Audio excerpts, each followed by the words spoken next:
What's up, America? Y'all know this is dropping it. Being from the deep south, going to church is a family tradition. When I was a kid, my grandmother used to diligently patronize the church. Monday was the church board meetings. Tuesday was the usher board meetings. Wednesday was the deacon board meetings. She used to cook on these days. Thursday and Friday, this is the day they took care of the church bills and financial responsibilities. Saturday was choir rehearsal, and then she repeated it all next week. As you can see, my grandmother spent a lot of time in the church. Every Sunday we were demanded to go to church. In addition to the time, she also devoted a lot of money. I used to see her place huge amount of cash in the collection bins.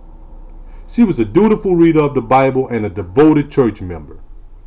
She would sit us down and read passages in the Bible for hours. I took the Bible as sacred and important during my youth. As I got older, I started reading the Bible on my own. I first started with the familiar verses she used to read to me as a kid. As I grew comfortable with the Shakespearean format in which the Bible is written, I later started exploring other areas unfamiliar to me.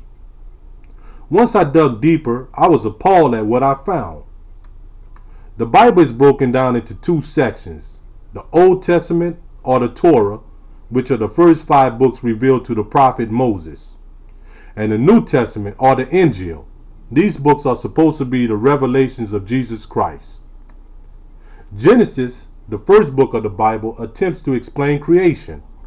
Revelations, the last book of the Bible, contains interesting symbolic predictions. The basic premises of the Bible is that Jesus was born of divine intervention, labored in trying to save all the people of his time, and was murdered.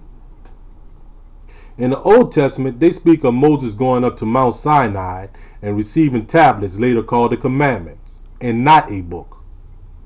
Many Christians claim this book as the Word of God, even though there's not a chapter in the book in which God, Moses, or Jesus claim authorship.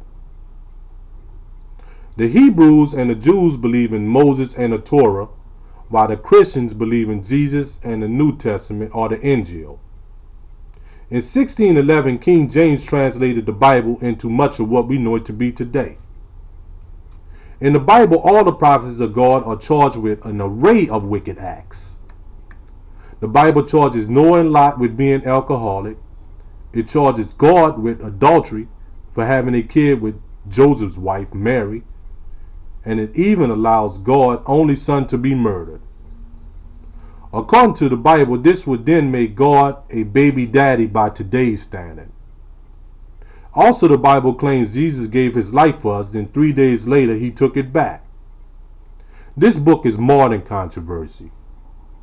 This is the most confusing book we ever seen of our time. The Bible is presented as being holy, which means it's spiritually pure and worthy of special respect. This book has been used to justify everything from slavery to murder. How many people have you seen take an oath on the Bible and subsequently went against it?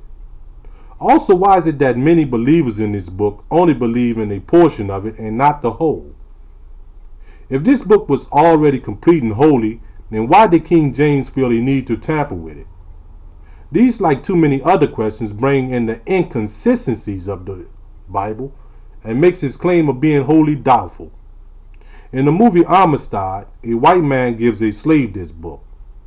In the movie, this book seemed foreign to him and the others, proving this book was unknown to black people prior to coming over here in America.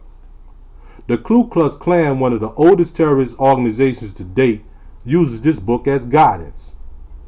They are often referred to as the Christian Knights of the Ku Klux Klan, showing their allegiance to the Injil, or the New Testament. Many prosperity ministers use this book as a way to rake millions from the unsuspecting masses.